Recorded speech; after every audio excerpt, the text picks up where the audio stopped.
and welcome back to the American Experiment Podcast. As always, my name is Grace Keating. I am here with Kathryn Hinderaker. Hello, everyone. How you doing this morning? Yeah. Good. I'm just prayers for everyone who does things with stocks. Yeah. Stock market things. Yeah, hopes and prayers. Not us. I hear it's like fine. It's in the green. I think that means is good. it? Yeah. Yeah, that's what I heard. It's a change from what I heard 3 hours ago, but not that I'm following it too closely since it doesn't affect me too much. So it's very confusing, but some people are freaking out. So I'm sorry. Yeah, I have gotten of you and sending good vibes. Improves. I don't know. Should I be investing at this point? Like, should I be buying? That's what I keep hearing. Yeah.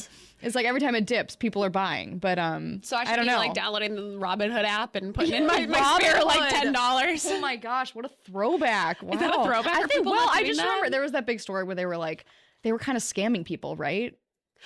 No, okay, well, that was the GameStop thing. Oh my gosh, that's what I'm thinking. Where they like wouldn't let people trade.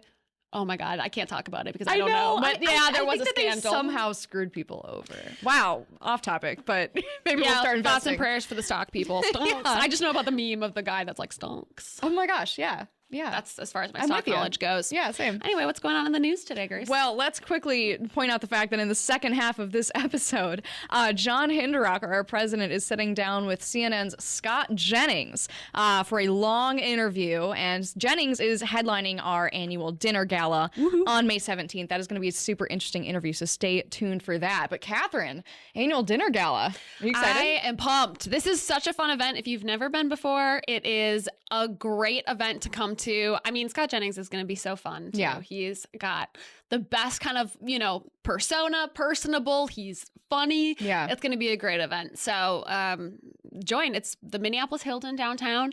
You can park. The parking is attached to the hotel. That's always key for people. It really is. I don't like going to Minneapolis, so it's kind of a big deal for me that it's attached. Private attached parking. Safe. You walk right in. You go to the ballroom. You'll get a good meal. You listen to Scott Jennings. See some like-minded pals. It's really fun. So it's a blast. Give it a try. And it's just like going to it's expensive. It's our fundraiser for the year.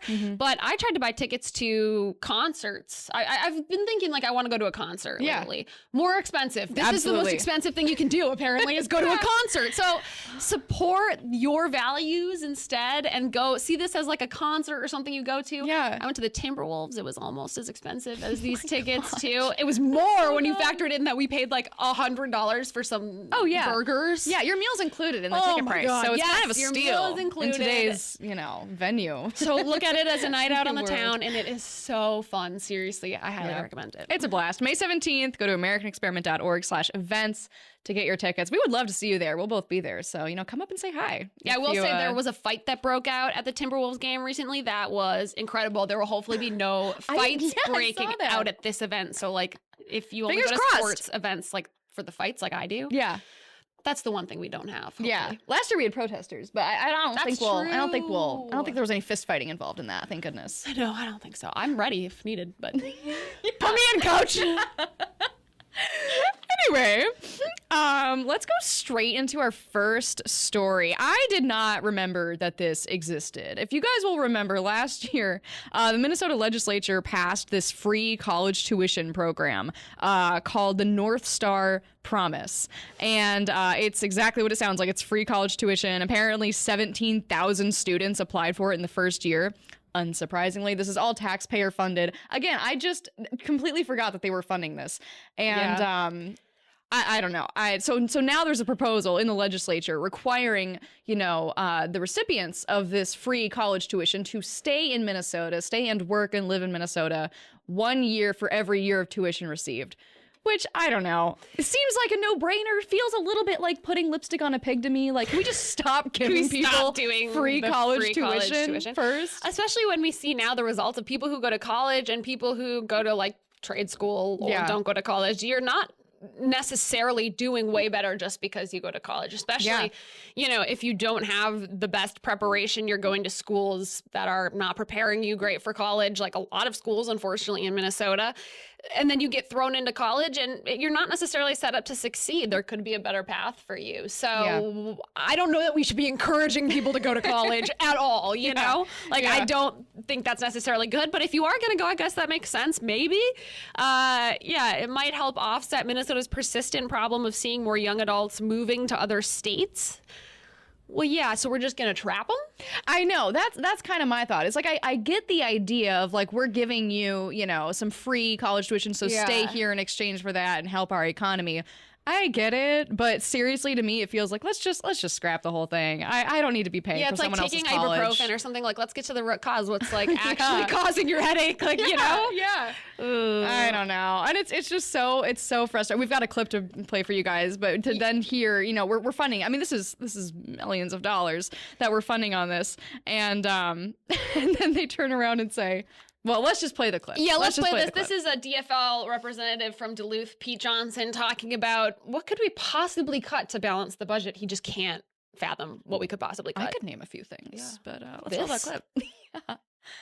It's tough, right? Because when you say, like, we need to make these cuts, and people say, well, don't cut this thing, this matters to me. And then, but that means you're going to cut it from somebody else who's going to say the same thing. This matters to me. So there's no real good answers on what we should be cutting, because there's nothing that we can cut to meet that $1.2 billion mark without it having some significant impacts on the people that we're serving. I mean, one of the things we haven't talked about is raising revenue. Oh my God. I love that. One of the things we haven't talked about is we could just raise taxes. Let's not do that. Let's not start talking about that, actually, is my... Pete, we've got ideas. If you want to call us up, like, we'll help you find things to cut. Happily, we'll get to another story later about how we're giving money to plenty of dead people. Like, we can stop giving people free college. That's questionable if it's helping anyone at all. You know, like, do we know? It could be making people's lives worse.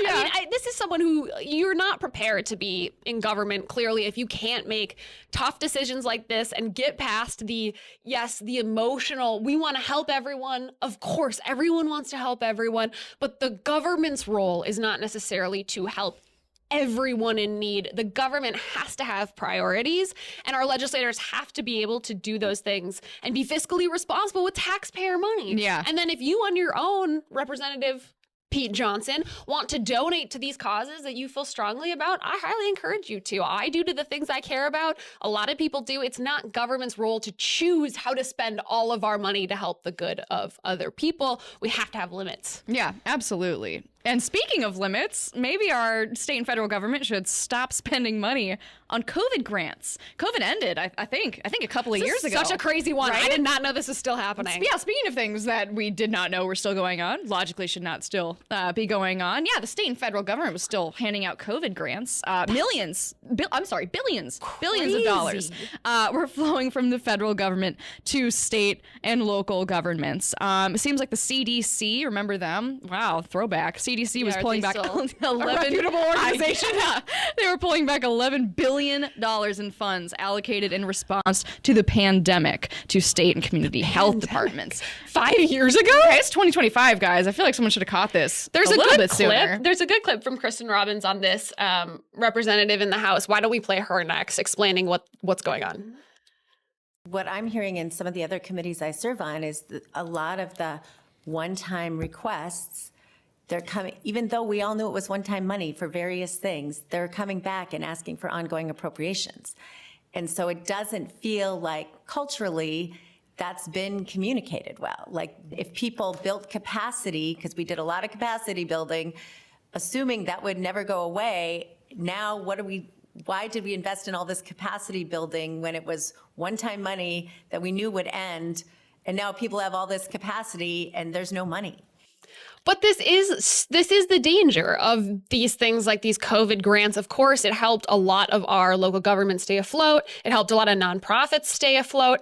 But you can't depend on those grants that were supposed to be a one-time deal to help you get through the pandemic. And so if a nonprofit comes to you, let's go back to Representative Pete Johnson, and says, don't cut our funding. You have to say, I'm sorry, it was a one-time grant. You knew that it was because of the pandemic. And if you can't stay afloat now, then clearly the demand isn't there for your organization to keep giving these services or for the local governments to, undertake a huge construction project in Houston County. Like there's many examples in this in this piece, but That's tough truth. Yeah, unfortunately, I mean, no one likes to have money taken away from them. I'm sorry that that's happening, but if you took one-time COVID funding and used it to expand your infrastructure and make permanent changes to how you operate, I'm sorry, that's on you. Take some responsibility for how you spent this money. And hopefully you're not getting it back. Hopefully our legislature has some backbone this session and doesn't continue this funding that has been pulled from the federal side. Yeah, and this is tough on a personal level too, because, we got all those checks in the mail during COVID, and I feel like I was getting shoes, I was getting new clothes, I was doing great, and now I don't get the checks, and so I've had to adjust. Okay, I have not bought new shoes in a long time, and it sucks. Okay, it's hard out there for us. Yeah, we're really struggling. We're struggling. So everyone else, I understand your pain, but you have to deal with it. I had to, so do you.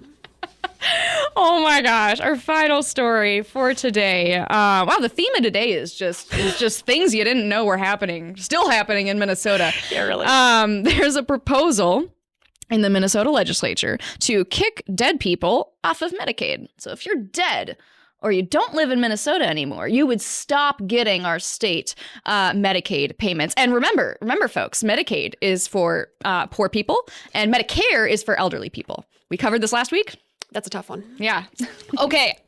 Why isn't this already happening? That's the big question, isn't it? That's the big question. What's going on in our state government that this is not already? So many people have come out against it. Like Doge is doing this, at the federal level, and now we're trying to get some of this stuff done in Minnesota. And there are so many people like, what was his name? Representative Pete Johnson from Duluth, who say, what could we possibly cut? There's nothing to cut. We have to spend all the taxpayer money. Okay, hello, the dead people. Like, they're so against looking at the fraud and the corruption that's going on in Minnesota. Why are you so against that? It's embarrassing. I mean, frankly, if you're an elected official and you find out that you're losing, it's a shocking amount. I mean, millions, billions of dollars going out every year to people who shouldn't be getting it. It's embarrassing. Of course, they don't want to acknowledge it. Back in 2016, that's 9 years ago, guys. The legislative auditor estimated that 80,000 Minnesotans were enrolled in programs they didn't qualify for, costing taxpayers $20 million in just 5 months. No, Grace, 200 million. What did I say? 20? Yeah. 200 million. It's worse than I said. $200 million. Yeah, they simply asked that Medicaid enrollees attest that they are a Minnesota resident and want coverage to continue. Bare minimum, I would say. Are you alive? Like, do you still want this money we're handing out? So insane. Okay. Yeah. Well, this was like a little depressing once again, but we're following up with an interview from the great Scott Jennings. So yeah. I feel like he's I think he'll bring the mood up, right? Yeah. He's far more fun than any of these stories are.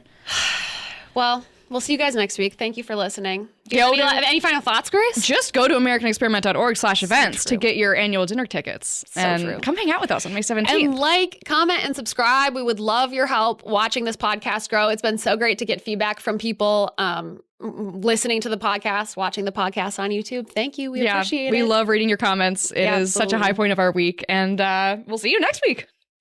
American Experiment is supported by thousands of individuals like you. To join the movement, go to www.americanexperiment.org and click the yellow donate button. From all of us here, thank you.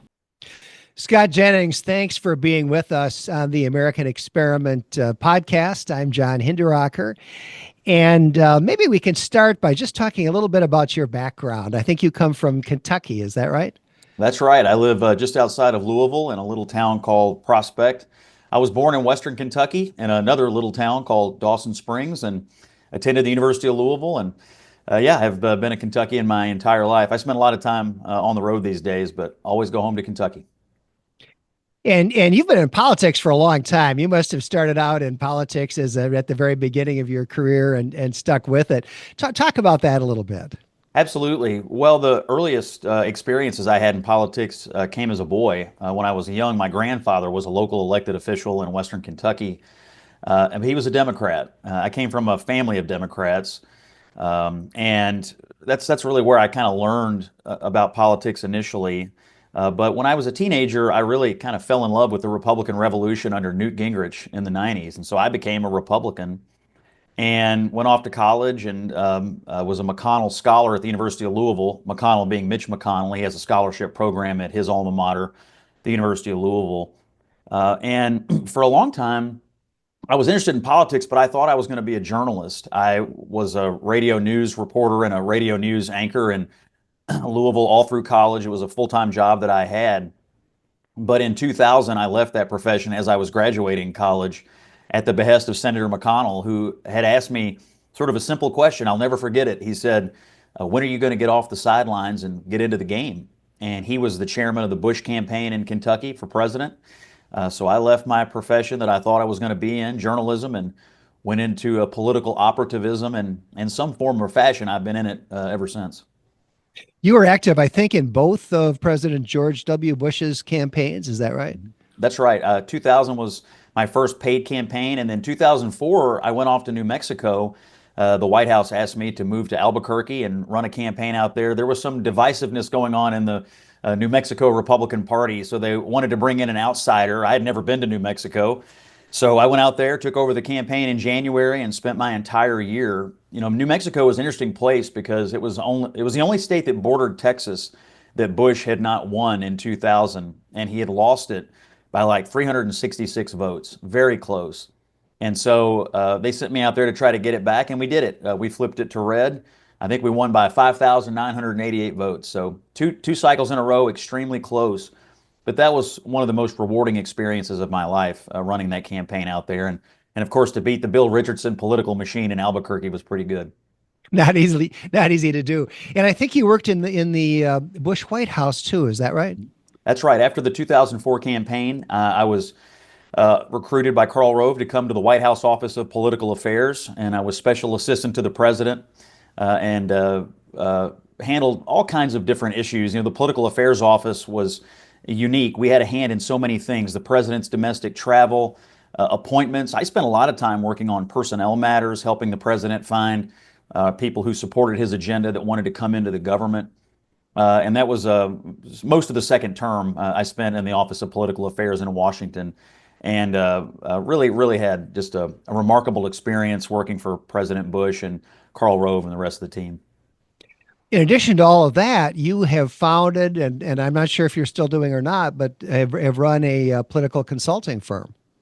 Yes, I went home to Kentucky after the 2008 cycle and got into the public affairs and public relations business, and I've been in it ever since. I joined a firm that was already in existence when I went home, but in 2012, a couple of my colleagues and I decided to form our own firm called Run Switch Public Relations. We've been in business ever since. We don't do a ton of political consulting, a little bit. Over the years, my political engagement has evolved away from consulting and more towards the media things I do on CNN and the columns that I write. But the firm is great. We have over 20 employees. We do work all over the country. We work on all kinds of issues and have really had a rewarding career in the private sector running this consulting firm. Got a great team.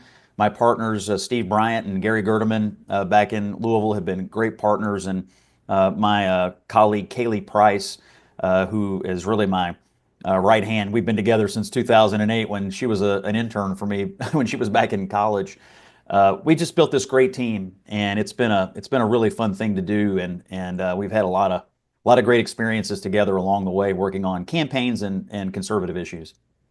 Now, a moment ago, you mentioned, of course, the outlet through which you've really become famous in recent years, and that is CNN. That, of course, is mostly what I want to talk about today. When did you start at CNN? Well, I was hired in 2017, June of 2017. During the 2016 presidential campaign, I had actually spent most of my time on Fox News, working on principally the Brit Hume show. I was doing a lot of analysis for Brit during his coverage of the 2016 election. But in June of 2017, CNN recruited me and offered me a contributorship, and I have been there ever since. I always joke because around that same time, CNN had also hired J.D. Vance, and so you can see I'm still putting on makeup for a living, and he's now Vice President of the United States. So I don't know who got the better end of the deal, but it's a great job, and I've been there. I've seen a lot of things happen, a lot of things come and go with the network, but CNN's been my home now for almost 8 years. So when you started at CNN in 2017, did you think of them as the kind of liberal network that I think most of us consider them to be today, or was it closer to the middle at that time? I thought of CNN in a couple of ways. First, it was the news network that I grew up watching. I watched the Gulf War unfold as a boy on CNN. When things were happening, you turned on CNN. So I thought of it as the place you go to get the news. And obviously, in the years since Donald Trump came onto the scene, I think they had become known as a little bit more of a liberal network in their political commentary, but I did and still consider them to be the home for breaking news. If something's happening, the first thing you're going to do is turn on CNN. I do think Trump changed the nature of cable news, and I think that's true for CNN and for every other outlet as well. But when I joined the network, and the thought of being able to sit at the desk with Wolf Blitzer and those kinds of people I'd watched growing up, it was a complete shock and honor to me that they would want someone like me to do analysis. And they've really treated me well and given me the space to do what I do, which is, I think, give an authentic, conservative representation of how half or more than half of the country is analyzing the news on any given day. So let's just skip ahead a little bit. Full disclosure, I don't watch CNN, but I don't watch any of them. I don't watch Fox. I don't watch MSNBC or any of that stuff. But I do see a lot of clips. And I want to talk about that a little bit later, about how people are really consuming the news nowadays. But today, these days, what program or programs are you on CNN, and how do you describe your role currently? Well, I'm senior political contributor, so I'm apt to be on any show. I get booked across the network every day on a weekly basis. The show that I've probably become most known for lately is the 10 o'clock show. We call it News Night with Abby Phillip. And it used to look like the rest of the shows you see, just sort of people sitting at a flat panel. I always call it the Last Supper. Everybody's facing the same direction. But then between the conventions in 2024, the network executives decided to change it and really turn it into a debating show. And we put it at a round table. And we have people at the table of all political persuasions who come from a lot of different walks of life. I think it's the only show like it on TV. And my instinct is there's a lot of hunger for actual authentic debate. I don't have a script. There's nothing on the teleprompter. We're out there just debating in the moment. But I also appear often with Caitlin Collins. That's usually on Wednesday nights. She has the 9 o'clock show, and she's our chief White House correspondent. I do State of the Union on Sunday mornings with Jake Tapper and Dana Bash fairly often. On Friday nights, I usually am on with Laura Coates, who's got the 11 o'clock show. And then throughout the day, I'm apt to pop up in the morning and the afternoon.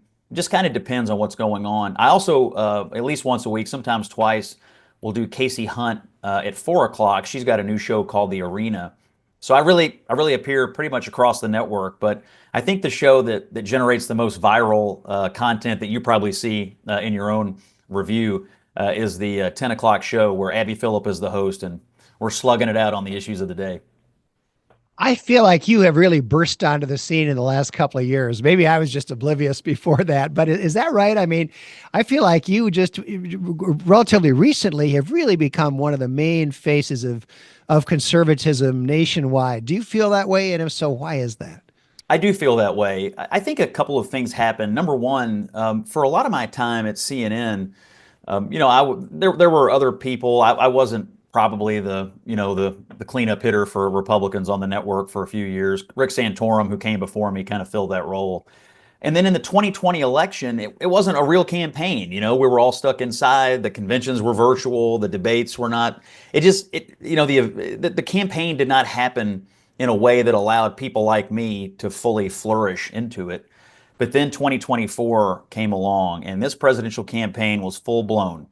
From the beginning of the primaries to all the way to the end.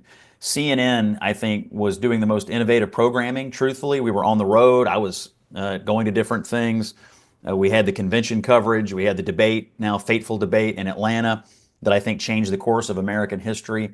And through that course of this election, I became, I think, for CNN, the representation for what half the country was thinking and how they were analyzing this contest between the Democrats and the Republicans. And then when you throw on top of it, right in the middle of it, we reinvented this 10 o'clock debating show.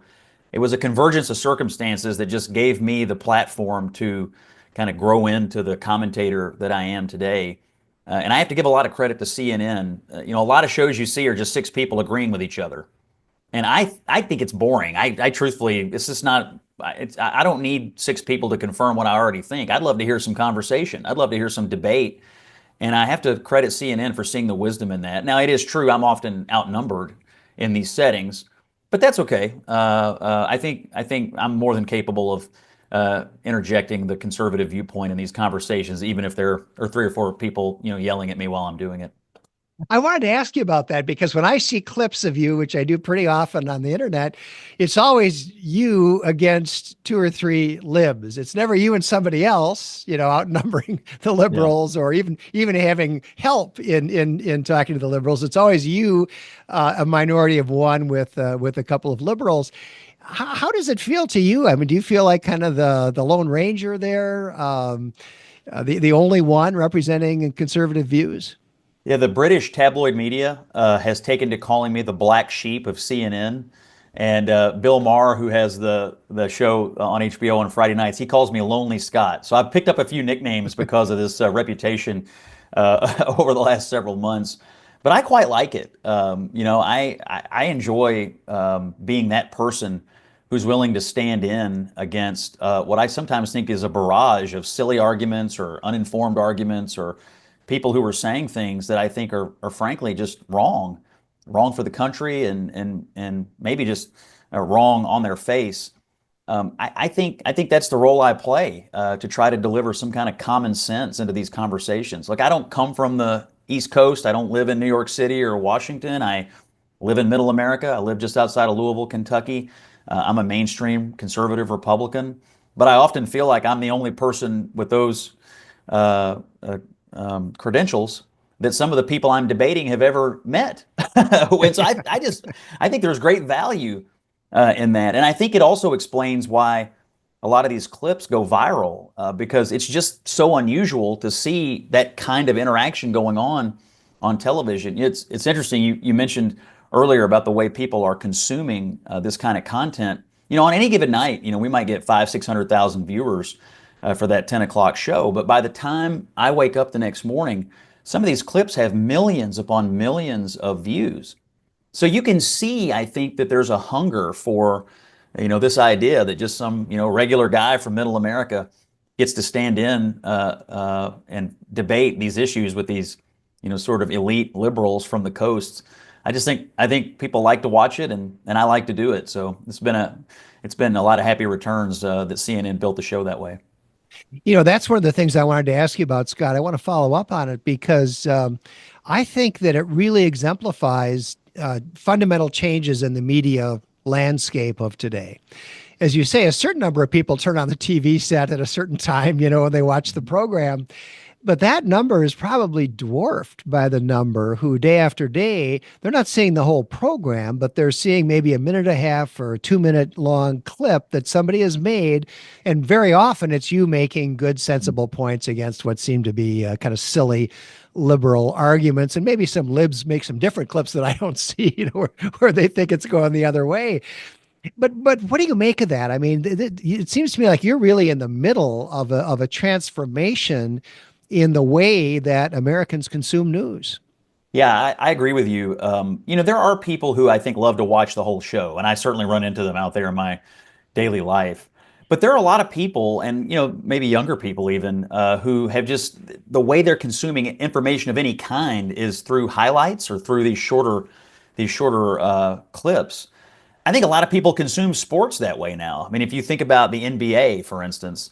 Viewership of the NBA is way down, but people love to watch the highlights of an NBA game on their Instagram or X feed. And so I sort of view it similarly. Maybe people don't have time to watch an hour-long debating program, but they'd love to see 90 seconds or 120 seconds of a conservative and a liberal going back and forth on major news of the day. So I think CNN is still, like a lot of legacy media outlets, figuring out how to fully transition into this era. And I'm not sure they knew how it was going to happen at the time, but this 10 o'clock show, it strikes me, is one of the best clippable shows on TV because of the debate scenarios that we're setting up. I'm not sure every show is like that. A lot of shows are still just interview shows. You come on, I interview you, we talk, and then it's over. It's not often great for viral moments unless someone makes a serious mistake. On the debating shows, because it's unscripted and because it's in the moment and because it's often quite passionate, it lends itself to these extremely watchable moments. And CNN has stumbled upon something amazing here. I think they're still figuring out what to do with it. But I can tell you just organically, when I go out in my regular life now, I run into people all the time who say exactly what you just said. Dude, I see your clips all the time. And so this second, third, and fourth order audience is enormous. It's millions of people. And I also think that some conservatives who had turned away from CNN see that there's a voice that represents their views on the network through some of these clips, and then they're more apt to turn it on later. And so I think if you look at the ratings of the 10 o'clock show, it's the fastest growing show on the network, one of our highest rated shows, both broadly and in the demo of 25 to 54. I think the reason is because the content we've created have generated this buzz, and now people are saying, I might want to tune in there and see what they have to offer. Yeah, I think you're the best ambassador that CNN has, and I think they must think so too. I think I saw a news story that you've just signed a big new contract to stay at that network, right? That's true. I'm signed up for another 3 years. I've been there for almost 8, so we'll do another 3, and that'll lead into the presidential campaign of 2028, and we'll see where we are with the media business at that point. I thought about other things I could do and thought about other opportunities or other ways to do this kind of profession. But ultimately, CNN did, I think, a great service to American public discourse by creating this space where a conservative can debate these issues and bring our viewpoint to the forefront. And I'm quite loyal to that. They've been very good to me and given me the space to operate. And I think there's more work to do here. And I agree with you. I think we're bringing some people back to CNN who had turned away from it, and showing people that there's legitimate debate and conversation going on here, and there is a space for conservatives in the mainstream media. I think one of the interesting things about the media landscape now is that there's a lot of alternative media, podcasts, and new websites, and lots of things popping up, and I'm a huge supporter of all those things. But at the same time, I don't think conservatives can or should recede from the mainstream media outlets as they currently exist. I think we ought to be everywhere. Sometimes my family back in Kentucky asks me, why are you on CNN? Why don't you go to Fox News or something? And I'm like, well, do you want me to be one of, just 100 people saying the same thing? Or do you want our viewpoint in as many places as you can get it? And that's one of the reasons I've chosen to stay with CNN, because I think having a conservative voice on there is of great value to people who think like we do, which is that, conservative values and a conservative outlook on life and politics, the more people hear it, the more people will come to it. One thing that I think a lot of people wonder about when they see you going at it with liberal opponents on the air and so on is, how do you get along with the people at CNN off the air? What are your personal relationships like there? Great question. So my best friends at the network are David Axelrod, a legendary Democrat strategist and Obama's chief strategist, Van Jones, everybody knows Van, and Ashley Allison, who's quite an accomplished Democrat political operative from Ohio. So I spend a huge amount of time with those three people. Van and Ax and Ashley and I make up a strong core of the CNN election night team whenever the election nights happen. We just had one the other night, in fact. And during the 2024 election, we traveled together, we spent time together. Oftentimes in the fall of 2024, David Axelrod and I would be stuck in New York and not have much to do during the day. So we would take these long walks around New York City and talk about life and talk about our families and talk about the news of the day. We just built this amazing relationship. I love them all. And I think when you see us on the air, you see that we interact with each other in a way that we open our ears and our hearts to each other before we open our mouths. I listen to what they have to say. I think they're credible people. And I also think they debate the issues in a good faith way. And I think they believe that about me as well. So great relationship with them and really all of my CNN colleagues.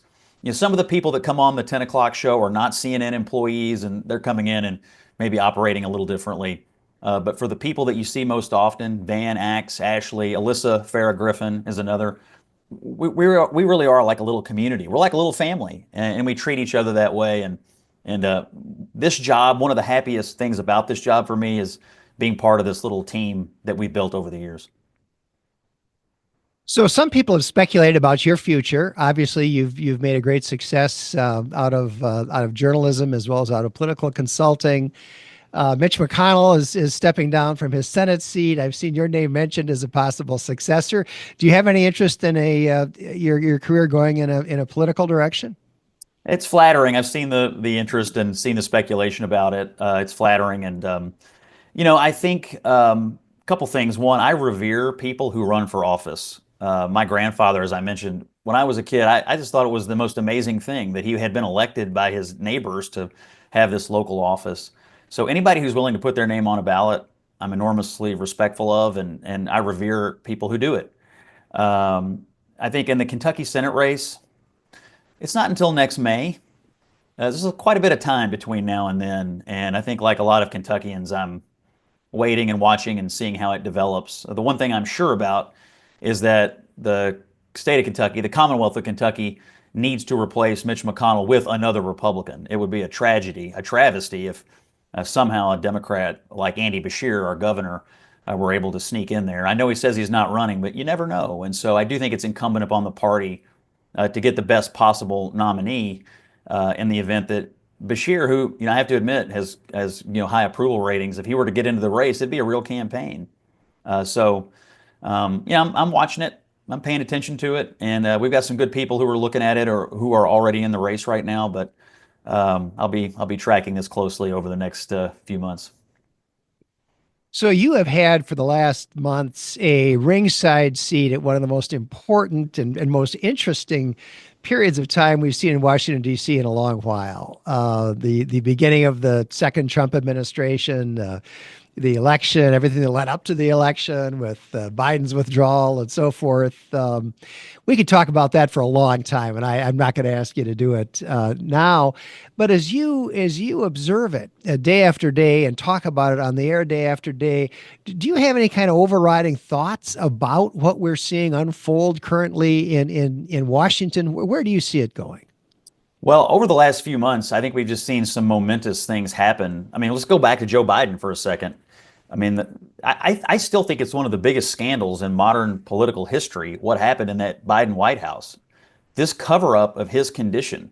And now I guess the truth can be told. I'm sure you, like many of us, have seen the excerpts of these books that are coming out. Now Democrats are fully admitting that the president was impaired. Even Ron Klain, his former chief of staff, who was brought back in to do debate prep, I've seen quotes now, is openly saying he was shocked at just how Joe Biden was out of it, by the summer of 2024. So that's one thing that we've all lived through this, but I don't think we've fully absorbed just the enormity of this scandal that Biden was debilitated, unelected staff were running the White House, and his staff were also lying to the American people about what was going on behind closed doors. That's number one. Number two, Donald Trump winning, to me, was kind of it was the greatest comeback in American political history. And I think it was the revenge of average, everyday Americans saying, we're tired of being lied to. We're tired of being condescended to. We're tired of being called Nazis. We're tired of being browbeaten because we've taken an interest in our kids' schools.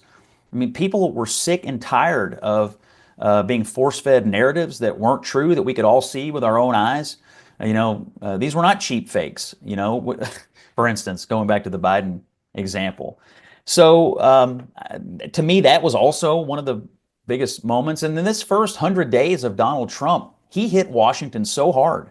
The executive orders, the momentum that he and Musk and the team created, their preparation and able to hit the ground running on day one. I mean, they hit Washington hard before Washington was ready for it, ever even got out of bed.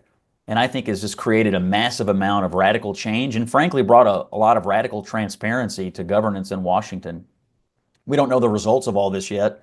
As you and I are speaking today, the tariff announcement, for instance, just happened. And so it'll take some time to see what the results of all these policy choices are. But there's no doubt that Donald Trump revolutionized presidential campaigning last year. And he also has revolutionized governing, at least in the first 100 days this year. What they did to throw out the old playbooks and be nimble in the campaign, I think they've just extended that attitude to governing. And not since really FDR has a president exercised this much executive authority and executive nimbleness when it comes to reversing what I'm sure you and I agree were just disastrous policies and disastrous choices that were made by the previous administration. So it's it's hard to process it all because it's so much, but I think we have lived in the last year through some of the most historic, noteworthy, and long-lasting moments. Not every political cycle produces memorable things. This one did, and Donald Trump continues to produce historic moments every single day. And it's kind of fun to be right on the front row for all of it. It's exciting, I tell you. It's Trump every day is never a dull moment. No, never a dull moment. Scott Jennings, thank you so much for being with us. We're looking forward very much to being with you on May 17th for our annual dinner. I'm really looking forward to the trip. I sincerely appreciate the invitation. Thanks for this conversation today, and we'll have a good time in May. Thank you.